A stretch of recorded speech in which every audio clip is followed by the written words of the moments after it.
Hola, ¿qué tal? Muy buenas noches, bienvenidos a Noticias 22. Qué gusto estar con Huemansin Rodríguez. ¿Cómo estás, Huemansin? Muy bien, Laura, un gusto también estar contigo y compartir este espacio también en nuestro lenguaje de señas con nuestra buena Hola, amiga ¿qué Laura. tal? Laura Regis, en interpretación de lengua de señas mexicana. Yo creo que mucha gente estará en su casa descansando, Huemansin. Pues sí, la ciudad está un poco vacía. Está tranquila, está a gusto, el tráfico muy tranquilo. Ustedes en su casa seguramente también, un día de asueto y queremos acompañarlos, así que quédense con nosotros, les tenemos contenidos interesantes. Vamos a platicar de un programa de Alas y Raíces, este programa que se dedica a los niños y nos traen una propuesta muy divertida. También tenemos un arte que no es aburrido y que pueden visitar en el Museo Jumex, ¿no? John Baldessari se presenta por primera vez en este espacio y efectivamente de aburrido no tiene ni un pelo. Y finalmente vamos a platicar acerca de cómo van las negociaciones del Tratado de Libre Comercio. Estará aquí en el estudio Ileana Rodríguez Santibáñez, quien nos platicará sobre este tema. Comenzamos.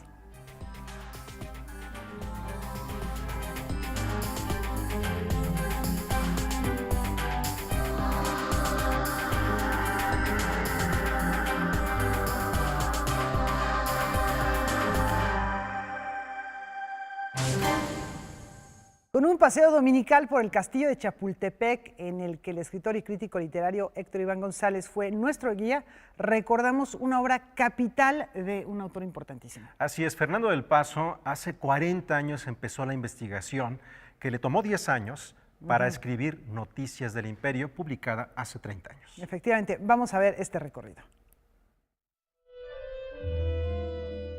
La Coordinación Nacional de Literatura de Limba organiza una serie de recorridos por diferentes partes de la ciudad que le permiten a la gente ubicarse en las calles y sitios donde transcurren momentos de la literatura mexicana. En esta ocasión, el castillo de Chapultepec fue el escenario para recorrer la historia de México a través de la novela Noticias del Imperio, de Fernando del Paso. Vamos a ver cómo en Europa todo el siglo XIX van a estar sucediendo cosas como invasiones, como guerras, como destituciones y luego entronizamientos de la familia Borbona. En Francia, después de la caída de Napoleón, hubo una monarquía, luego una pequeña revolución que derivó en una pequeña república y que terminó por favorecer a Luis Bonaparte, artífice de la invasión francesa en México, con miras a colocar un emperador Borbón, que sería Maximiliano, acompañado por su esposa Carlota. Fue así como el 30 de octubre de 1861, las tres principales potencias marítimas del mundo firmaron una convención tripartita en Londres, en la que se comprometieron, como dijo el historiador mexicano Fuentes Mares, Inglaterra, que podía y no quería, España, que quería y no podía, y Francia, que quería y podía, al envío inmediato de tropas de ocupación a las costas de México con el objetivo definido como ostensible de presionar a las autoridades mexicanas. Yo soy María Carlota Amelia Victoria, hija de Leopoldo, príncipe de Sajonia-Coburgo y rey de Bélgica, a quien llamaban el Néstor de los gobernantes, y que me sentaba en sus piernas, acariciaba mis cabellos castaños y me decía que yo era la pequeña sílfide del palacio del Lecken. Francia y Austria envían a Maximiliano con la idea de tener un monarca católico y conservador. Pero el de la Casa de Habsburgo era liberal y tenía claro que la Iglesia debía de ser separada del Estado, decisión que lo deja solo contra los republicanos encabezados por Juárez, a quien también le da voz Fernando del Paso en su novela. Porque tengo la convicción de que la responsabilidad del gobernante emana de la ley, de su proceder recto, y no de trajes ni de aparatos militares propios solo para los reyes de teatro. Pero ellos necesitan de eso, señor presidente. ¿Ellos? ¿Maximiliano? ¿Carlota? Hay un momento donde la propia madre de Maximiliano le dice, no regreses, y si regresas, que sea con los pies por delante, te prefiero muerto a que regreses humillado. En Noticias del Imperio se van a dar cuenta ustedes cómo cada uno de estos personajes es retratado de una manera justa, de una manera totalmente documentada, no hay nada que realmente no haya sucedido. Al estar en este inmueble maravilloso que es el Castillo de Chapultepec, pues de alguna manera se engarza la esencia de la voz de Carlota con sus cuadros, con las cámaras, con las antecámaras donde ella estuvo, da una noción como de proximidad con la historia. Los paseos literarios de Limba se celebran cada 2 semanas en diferentes partes de la ciudad.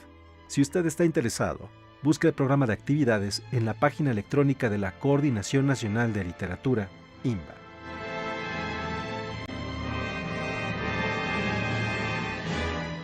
Muy concurridos, así que hay que ir apartando lugar. El Museo Jumex exhibe por primera vez en México la obra de Jon Baldessari, este artista que, como decía Wenmansin hace un momento, prometió no hacer arte aburrido. Vamos a ver si lo logró.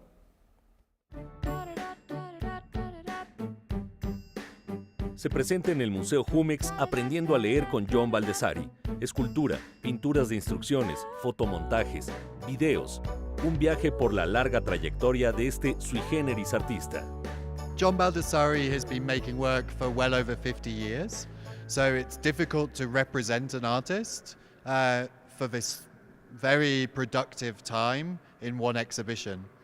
What we tried to do here is to understand his own thinking, to mix works up from 1964 to 2016, and by bringing different periods of his work together, we tried to look for his own visual language by comparing the appearance of different carrots often in his work, particular shapes, particular objects.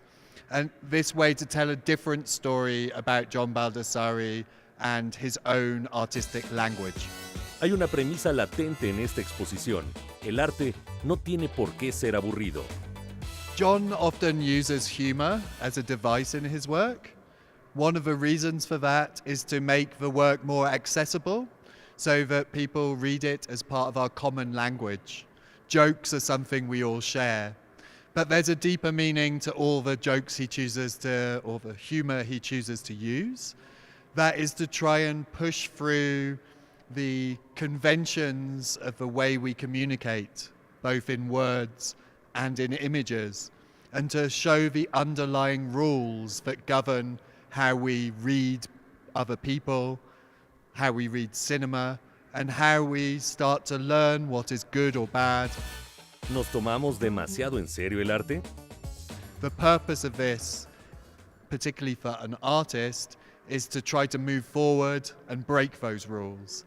And I think this spirit of rebellion, if you like, he's trying to create new rules and new ways of making art, reflect his whole attitude towards life. I think Jon, and in some ways I agree, believes we should not take it too seriously. Art is what it is. It can have very deep meanings, but it can also be enjoyed. And this is a very important part of his philosophy or his approach to making art, where being popular does not make it less intelligent. He's always tried to bring the two things together. El arte es un lenguaje universal más allá de las palabras. Obviously, many of his works rely on English language and jokes and puns that work in English. That doesn't mean this show is about trying to understand the English language. There is another level to it, which is about understanding our visual language, which every day we use to communicate now. We use emoticons and photographs alongside text as a way to speak to one another.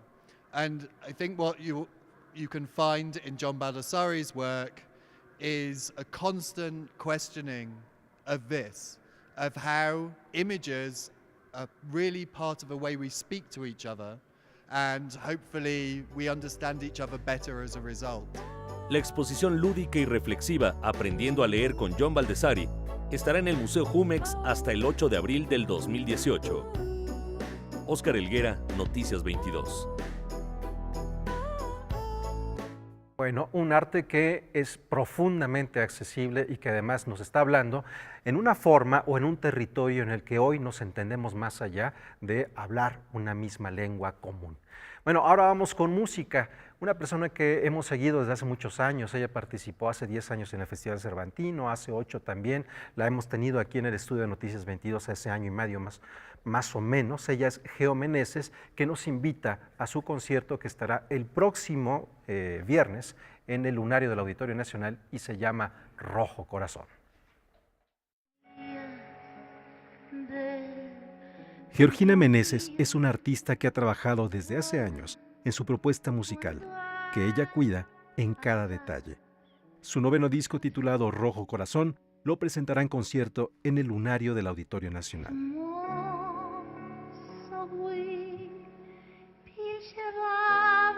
Es un concierto que he concebido cual obra de teatro. Tiene 3 actos. En el primero le canto a los adioses, a la melancolía, a la ausencia, a la pérdida y también al mal de amores. En un segundo acto voy al despecho, a la ironía. Y ese segundo acto termina en jolgorio, porque ya cuando hay despecho e ironía es que empieza uno a sanar.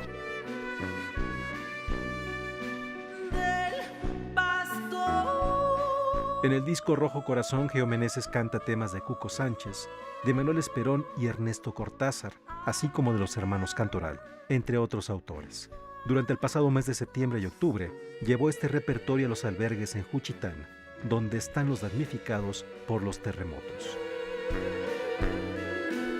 En un tercer acto hago una ofrenda, un homenaje a Oaxaca, con canciones emblemáticas de mi tierra, al lado de invitados especiales, como pues Osmani Paredes, que el pianista cubano, Caña Dulce, Caña Brava, Marco Durán, la banda de hip hop Bastón, y un invitado muy, muy especial, que es Ricardo Morquecho, que es un cantante juchiteco, que ha perdido todo con el istmo, con el sismo allá en el istmo. La música ha sido en mi vida un árbol refugio en tiempos de desesperanza. Si me olvidan, se olvidan. Que en mis 9 producciones siempre he evocado a los grandes compositores de la música mexicana. Se han convertido de alguna manera en archivos histórico-musicales que quedarán como un documento para las nuevas generaciones. Representan un cancionero emocional, sentimental de las mexicanas, los mexicanos. Ahora quiero un cancionero emocional de Geo Meneses. Desde su primer disco, Geo Meneses se mantiene como una cantante independiente. Rojo Corazón será presentado en concierto el viernes 24 de noviembre en el Lunario del Auditorio Nacional a las 9 de la noche. Me muero de frío. Me toca la parte de producción, me toca la parte de coordinar como los invitados, los músicos. Me gusta preparar cada concierto y cada producción discográfica, cada trabajo musical que hago, cual orfebre de Oaxaca, como una artesana.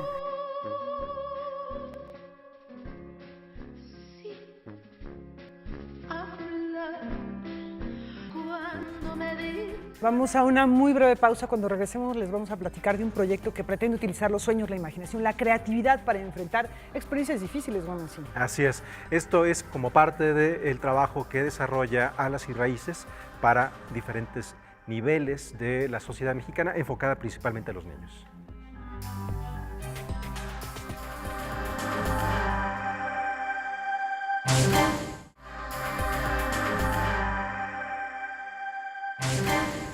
A ver qué les parece este proyecto. Hace unos días, gracias a la Fundación Leonora Carrington y al programa federal Alas y Raíces, visitaron nuestro país profesores muy enterados de este tema que tiene que ver con la relación que deben tener los pequeños con el arte, con la cultura y cómo usarla. Así es, Caitlin y Peter O'Connor, creadores del proyecto artístico pedagógico Cucharitas de Luz, estuvieron aquí. ¿Y qué les parece, Laura, si conocemos un poco de qué se trata esto?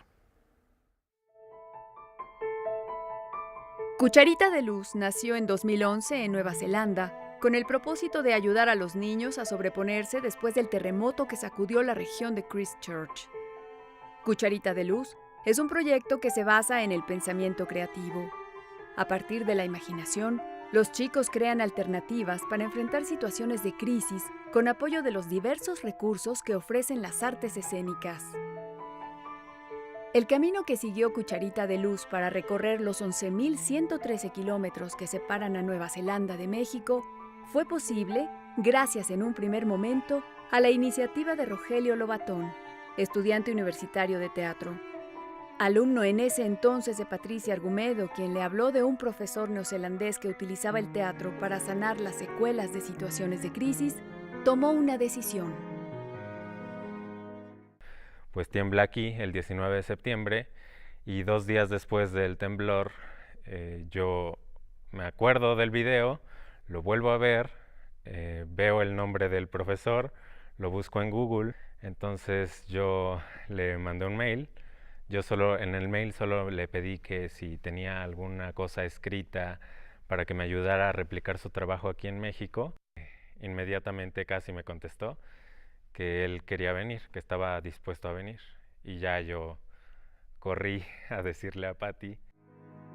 Fue entonces que la Fundación Leonora Carrington, en colaboración con la Coordinación Nacional de Desarrollo Cultural Infantil Alas y Raíces de la Secretaría de Cultura, hicieron posible la llegada del doctor en Educación de las Artes, Peter O'Connor, y de su hija, Caitlin, investigadora y profesora de la Universidad de Auckland en Nueva Zelanda.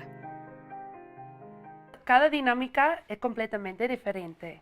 Es que usamos la historia que tenemos de una niña que se despierta en la noche a encontrar que su cobija de sueños está rota. Y preguntamos siempre a los niños qué tenemos que hacer para reparar la cobija. Y cada vez es diferente lo que dicen. A veces es coserla, a veces es usar un parche para repararla, a veces otro día tuvimos que repararla con el hilo de Dios. Cucharita de Luz llegó a 3 escuelas primarias de la Ciudad de México. Una en la delegación Tláhuac, otra en Gustavo Amadero y la tercera en Azcapotzalco. En cada plantel se llevaron a cabo 3 talleres en los que participaron niños de 6 a 11 años, profesores, cantantes de ópera, bailarines profesionales, actores y promotores culturales. We came here knowing we could only work with a small number of children, but the strength of this project is that we've worked with so many artists. The very last workshop that we did was run by artists here, wonderfully talented artists and teachers, dancers, who can take that teaspoon of light that was created in Christchurch and spread it as far as we can. Una cucharita de luz capaz de iluminar lo más oscuro que queda a causa de una pérdida material, la de un familiar, de un ser querido. Una luz que permite reunir los pedazos de un corazón roto y enfrentar el miedo a la fragilidad. Estamos ahora en el proceso para apoyar un equipo mexicano que puede hacer esas actividades, porque para nosotros no fuera solo una semana. Lo que queremos es que ahora hay gente que puede llevar esa cucharita de luz al país entero. Ese es el sueño de nosotros. El propósito de la Fundación Leonora Carrington de traer este proyecto a México obedece a lo que significó el arte para la artista inglesa, un poderoso elemento de sanación. Y sentimos que ella, antes de que hubiera todas estas manifestaciones, que se hablara de arteterapia, de dramaterapia, ella ya estaba ejerciendo eso con su propia vida, de ver que el arte le ayudaba. Siempre recuerdo que a ella le tocó el de 1985, vivíamos en Tlalpan, ella vivía en un departamento, su departamento quedaba un piso abajo del nuestro, en un edificio ahí en Tlalpan. Y bueno, aparte de acompañarnos a hacer sándwiches y tortas para llevar a los albergues, ella produjo mucho cuando estaba el terremoto. Con el teatro en el centro de la actividad lúdica, los niños manifestaron sus miedos. La cosa es cuando hablamos del terremoto, tú puedes ver el miedo en los ojos de los niños. Y algunos hablan de la violencia entre sus familiares. Y para nosotros es un momento muy difícil. Pero el propósito del trabajo es para enseñarles que ellos tienen una esperanza adentro de ellos. Y con su imaginación y con sus sueños, ellos pueden trabajar y mejorar esos problemas. Para mí, uno de los mensajes más importantes es que ellos entienden que es normal a despertarse en la noche con miedo, porque los otros niños en la clase tienen los mismos problemas. Pero en el taller estamos investigando qué hacemos cuando eso pasa. Ahora ellos entienden que el miedo y la tristeza es parte de la vida. Bueno, y como les comentábamos, perdón Laura, como les comentábamos, tiene que ver esto con el programa Alas y Raíces. Lleva diversos tipos de programas a todo el país dependiendo las necesidades y particularidades de cada estado. Adaptándolo a cada uno de estos entornos, lo que se busca ahora es precisamente trasladarlos a otras partes del país. El Dr. O'Connor ha utilizado las múltiples posibilidades del teatro para ayudar también a personas en hospitales psiquiátricos y en prisiones desde hace cerca de 40 años. Theatre helps us to understand the way the world is, but also to imagine the way the world might be. So in the space between the way the world is and the space of the way the world could be is the theatre, is the imagination, and it's also the place of hope. So working with the little ones after an earthquake is about helping them to reimagine that the world might be different. Places where the imagination has died, where the imagination has gone, means that hope goes. And bringing that back, that's a great joy. El siguiente paso consiste en replicar esta iniciativa en otros estados del país. Que ya estamos pensando en una visita que vamos a hacer al estado de Morelos, que ahí podríamos, con algunos de los jóvenes que han participado, que el siguiente paso es Morelos. En esta ciudad donde hay tantos pueblos, como Tláhuac, todavía tenemos mucho trabajo que hacer. Pero también están pues en Oaxaca, están en Chiapas. Para abril de 2018, Kaitley y Peter planean realizar un simposio en el que participarán los profesores que en este lapso lleven a la práctica la cucharita de luz, con el objetivo de que compartan sus experiencias. En tanto, la Fundación Leonora Carrington continúa con su trabajo de preservación y difusión del legado de la escritora, dramaturga, pintora y escultora.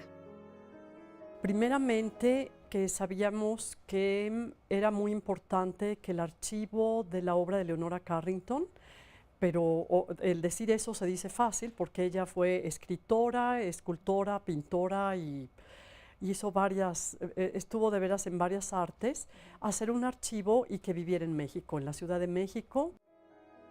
También llevan a cabo talleres de iniciación artística para personas de todas las edades y con demencia o Alzheimer.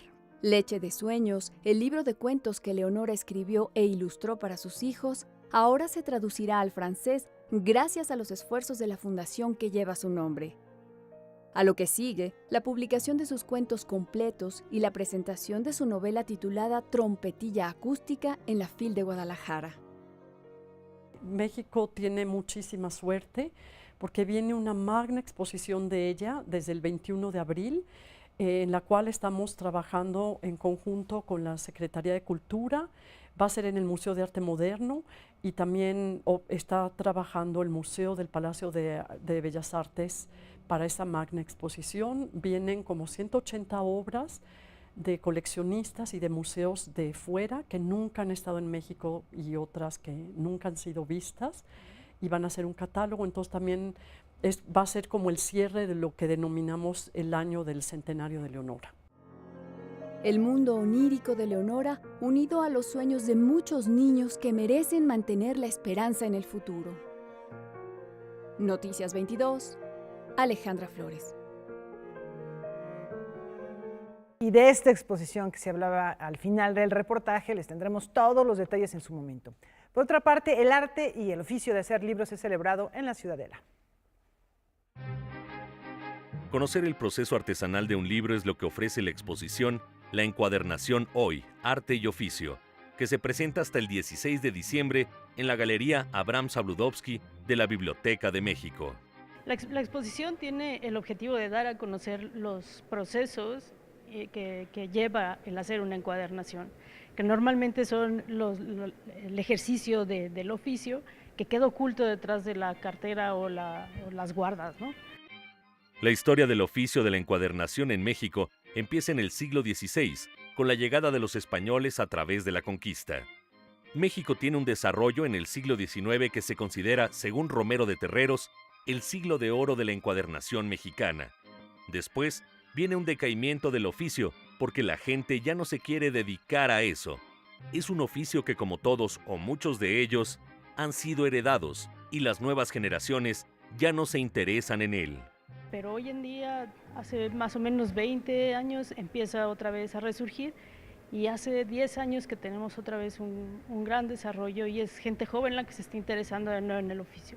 Entonces eso le está dando también una nueva visión al oficio y con ideas frescas, ¿no? Con nuevas propuestas estructurales y estéticas. La exposición muestra 5 fases del proceso de encuadernación. Cada una de las mamparas tiene el material que el encuadernador va a utilizar para hacer ese proceso.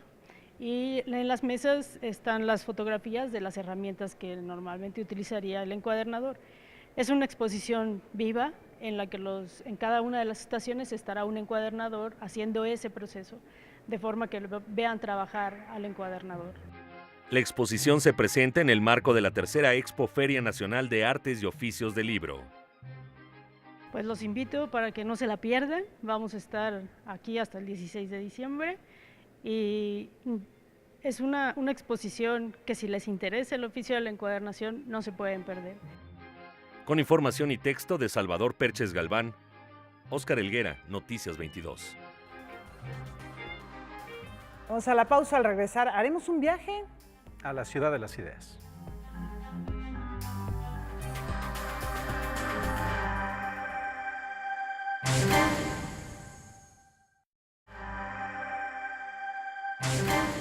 Y como saben, nos estamos preparando para la Feria Internacional del Libro de Guadalajara, que ya inicia el próximo sábado y donde habrá más que palabras con la propuesta de Javier Benedicto y su compañía de arte. Vamos a conocerla.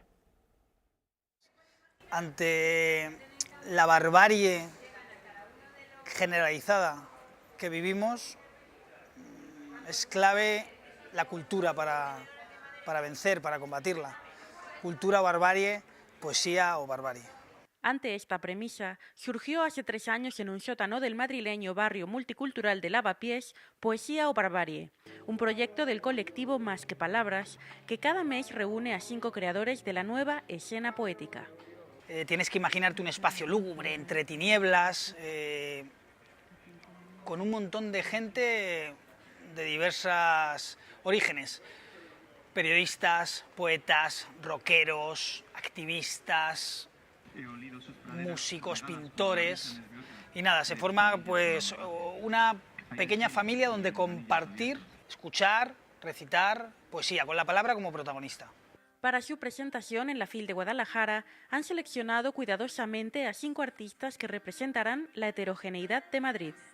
Con nosotros se viene Luna Miguel, una madrileña que vive en Barcelona, es una autora joven, fresca, tiene 6 poemarios, ensayo, cuento, y bueno, es una de las voces de referencia.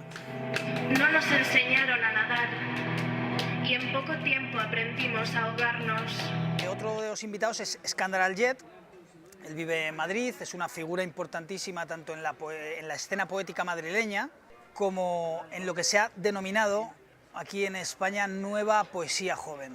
Es uno de estos chicos multiventas que llevan una carrera también sólida y firme, pero que también reciben el calor de la juventud gracias, en cierta parte, también a las redes sociales. Esta manía mía de acostumbrarme a verte inmiscuida en mi mundo, que lo transforma todo y todo se parece a la poesía. También viene con nosotros Sergio Cefanjul, que va a presentar el show con Los Peligro, al más puro estilo spoken word vital, junto con Liliana Peligro. Aparecieron cientos de pequeños huesos de gorrión. El caballo lloró lágrimas de óxido. También viene con nosotros Dani Orbiz, por último, que es una referencia en lo que es el Poetry Slam, ese pequeño evento, espectáculo, competición. Y un gato muy mono tocando un teclado con un holograma de Rajoy al lado. Luchemos por hacer un mundo mejor, firmando 100 veces en change.org. Dani Orbiz ha representado a España en mundiales de Poetry Slam, trayéndonos medalla a casa. Poesía o Barbarie siempre deja un espacio para microabierto y su interacción con el público. Este colectivo también participará en los Ecos de la FIL. Para Canal 22 desde Madrid, España, Francina Islas, corresponsal. Un 1% de la humanidad tiene sometido mediante... Y de España nos vamos a la ciudad de Puebla. Mario Molina, Noam Chomsky, Steven Pinker y Lawrence Krauss fueron algunas de las personas que participaron allí en esta ciudad de las ideas. Comenzamos con un resumen de lo sucedido en esta 10ª edición del encuentro.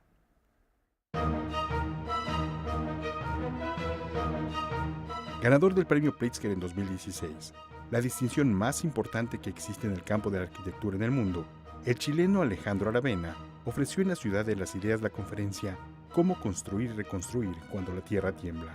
¿Acaso una de las intervenciones más esperadas, dados los recientes sismos que en septiembre pasado azotaron nuestro país? Aravena hizo referencia a la reunión Habitat que se realizó en Ecuador.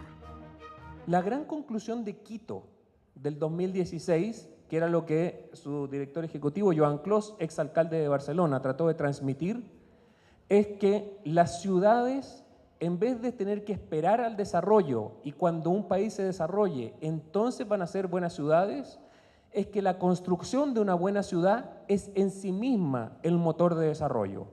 Y esta inversión de la ciudad, no como consecuencia, sino que como causa del desarrollo, para que ocurra tiene que tener 3 condiciones: un Estado de Derecho, un sistema de financiamiento y un diseño adecuado.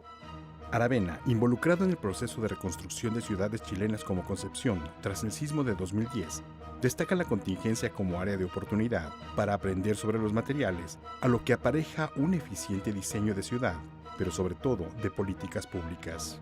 Más aún, pone de manifiesto las sinergias entre gobierno y ciudadanos para hacer ciudad y verla como una inversión en impactos múltiples, alejados de la especulación. Si la gentrificación hace que esos recursos se vayan a grandes inversionistas, entonces es un problema. Pero si eso es quien capitaliza eso es una familia y puede luego libremente decidir qué hacer con ese patrimonio, si se lo hereda a la próxima generación y no lo vende, o si luego entra a la movilidad social como cualquier otro ciudadano, creo que finalmente son del tipo de cuestiones que uno quiere lograr por medio de la vivienda, que no es solo un techo que te protege contra la intemperie, sino que es un mecanismo para superar pobreza y finalmente una herramienta por medio de la cual te transformas en ciudadano. Desde la ciudad de Puebla para Noticias 22, Ramón Ríos, Baldomero Ochoa y Víctor Gaspar. Otra de las luminarias invitadas a la Ciudad de las Ideas fue Helene Fischer, la cantante alemana que pues, es todo un fenómeno en su país y que se ha encargado de darle una nueva vida a la canción popular alemana. 3 décadas de preguntarse qué es el amor, cómo se establece y cuáles son los fundamentos científicos de lo que sucede en nuestro cerebro cuando Cupido nos flecha, han guiado la investigación de Helene Fischer, antropóloga y bióloga estadounidense que ha establecido diferentes etapas en el amor.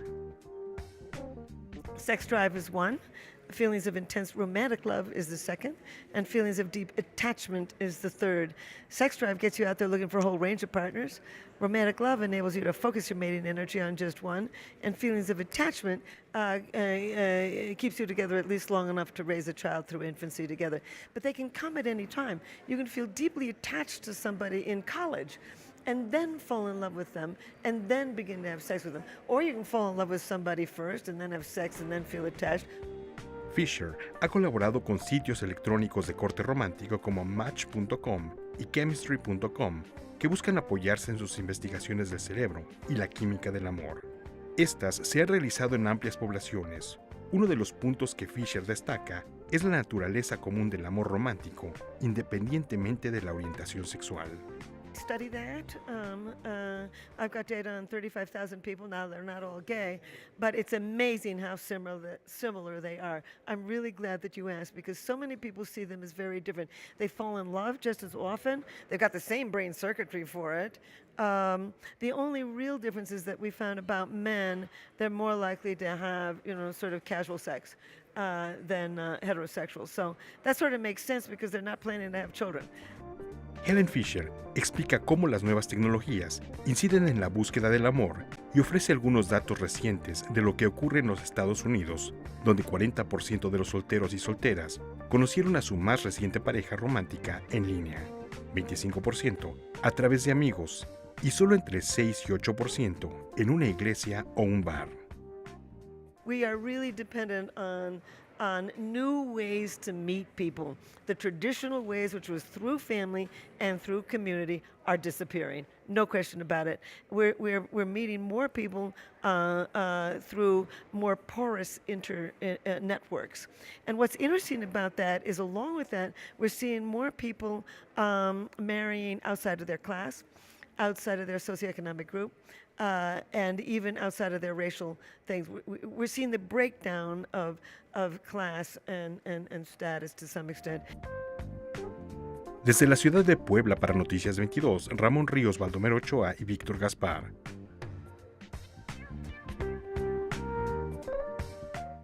Bueno, mañana tendremos más información sobre lo que ocurre en la Ciudad de las Ideas. Así es, vamos a hacer un recorrido por el mundo en este momento y no hay necesidad de portar pasaporte para ello.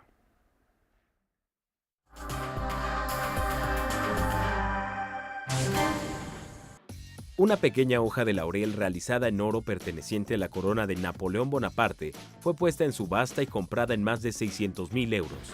Esta pieza formó parte de las 50 hojas de la corona del emperador y de las 6 que fueron removidas debido a la queja de Bonaparte por el peso adicional que generaban. Esta pieza de tan solo 10 gramos y del tamaño de la palma de la mano tiene un valor real de menos de 500 euros. Sin embargo, el valor histórico de la misma la convierte en un tesoro. La Copa Mundial Air Race One se llevó a cabo en Tailandia este fin de semana. Un paseo de alta velocidad en aeroplanos conducidos por 8 pilotos de distintos países que arriesgan la vida. La competencia de altos vuelos consta de un circuito oval de 8 vueltas en el que los armatostes voladores alcanzan velocidades de hasta 400 km por hora. El ganador de este encuentro fue el estadounidense Tim Cohn, quien logró pasar de la tercera posición a la primera en último momento. Las aventuras de Tintín es una obra del humorista gráfico Georges Remy y es considerada una de las historietas más representativas del siglo XX. Su valor fue reconocido en una subasta en París, donde un dibujo original fue vendido en 500,000 euros. La pieza, dibujada en tinta y pintada en acuarela, presenta a Tintín y a su compañero Milú escoltados por un mayordomo.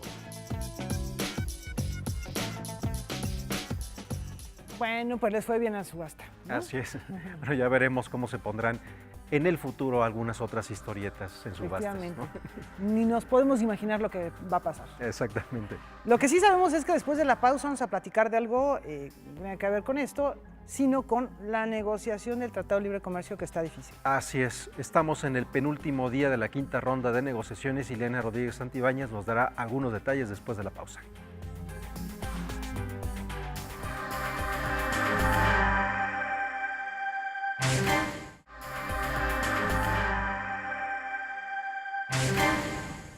La Dirección de Culturas Populares nos abre la posibilidad de conocer las nuevas tendencias musicales de las comunidades indígenas. Así es, vamos a escuchar ahora parte de este proyecto que lo mismo va del rock tzotzil hasta el rap totonaco.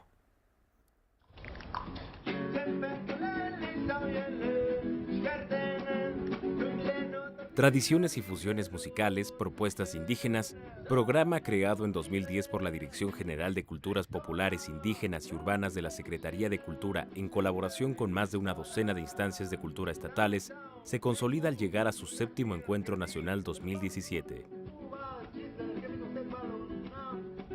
El objetivo de este proyecto es visibilizar y abrir canales y medios para la promoción, el conocimiento de la sociedad en general sobre las nuevas propuestas que están trabajando jóvenes indígenas que a partir de su costumbre, de su tradición, de sus propias lenguas, de su cosmovisión del mundo, en la interacción que tienen con la otra parte, con la sociedad occidental, bueno, pues ellos a partir de su propia cosmovisión recrean musicalmente, pues desde un son jarocho hasta una cumbia, algo de ska. O sea, son distintos géneros musicales.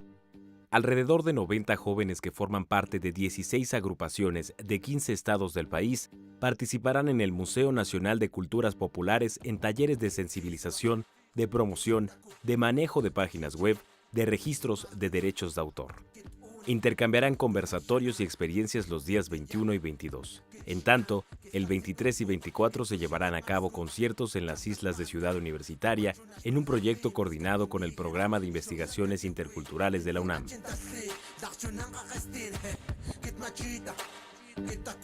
Más o menos participan 8 grupos por día. Es importante destacar que hay un grupo muy importante de becarios en la UNAM, becarios indígenas, y que van a ser anfitriones porque hay un grupo que formaron ellos en Ciudad Universitaria, una banda de viento con estudiantes indígenas, y ellos van a abrir el primer concierto el día 23, ellos abren como anfitriones. Después empiezan a presentar distintos grupos les decía yo, de 15 estados de la República.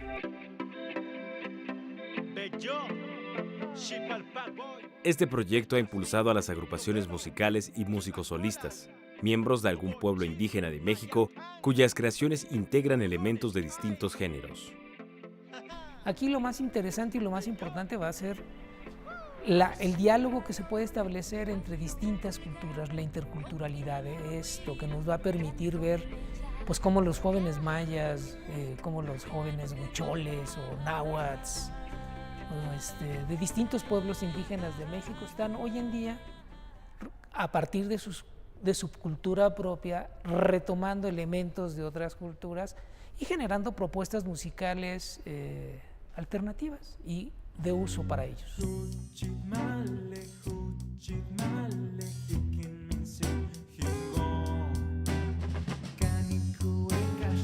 Las presentaciones concluirán con la entrega de premios del primer Concurso Nacional de Composición 2017, creado para fortalecer este encuentro nacional a partir del genio creativo de autores que apuesten por la poesía en lenguas originarias.